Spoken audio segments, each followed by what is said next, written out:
One of the world's largest social media companies is offering dire warnings about what might happen if Canada passes the Online News Act. It's aimed at helping shore up commercial support for newspapers and broadcasters, and the chorus of criticism against the act is pretty strong. Peter Menzies is a senior fellow at the Macdonald-Laurier Institute and a former vice chair of telecommunications at the CRTC. Great to have you with us. Thank you very much. Good to be here. The bottom line, as most of us understand it, is news organizations go out and pay to gather content, and they pay a lot. Some of them aren't making money. And then digital companies come along and kind of reproduce it for free. And the news organizations are saying we want a piece of that. Have we traveled off of the right path in terms of solving the problem for that? Well, technically, the social media companies don't reproduce it, although I suppose they could.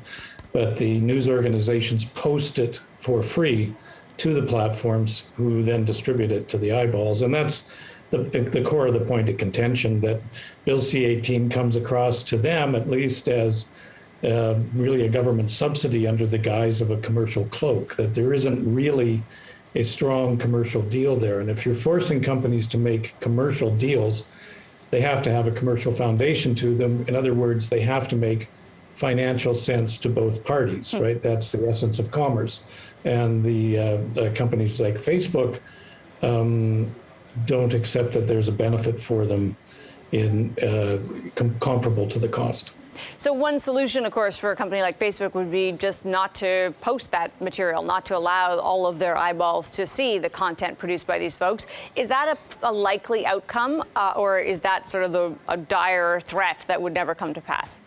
I think the way Bill C-8, I mean, I don't know, if I knew the future, I'd be a lot richer than I am. The thing for Facebook is, like, if they cave on this one in Canada, like Pablo Rodriguez, the Minister of Heritage, said the whole world is watching Canada to see if this works.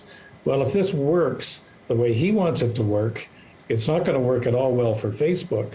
And so maybe they can, cough up some money in Canada, but they won't be able to afford to replicate it in Mexico and in India and in New Zealand and right. I mean, just keep it going. Germany, the UK. It would cost mega billions to them, and let's face it, Facebook is still very profitable, but it's not churning out the kind of performance that the markets were enjoying a couple of years ago. You've been on both sides of this. You've been a journalist and you've been on the regulatory side. In terms of the problem we're trying to solve, is this even the right approach? Is there a better way to support the gathering of news in Canada, which, we as a democracy should care about? Well, anything sustainable has to be, founded in fact, and I don't think the facts are established in this case for the Bill C-18 country or Bill C-18 construct. I think what we really need actually is a national news industry strategy.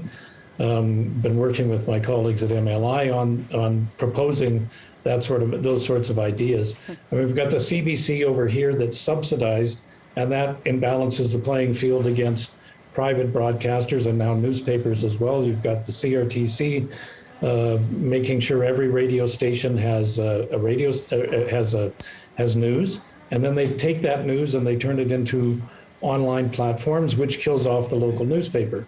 So there's a bunch of policies that are working in opposition to each other at the moment, and what is really needed is a longer-term, rational, 21st century-based news media industry strategy. So good to have you, Peter. Appreciate your time today. Thanks very much.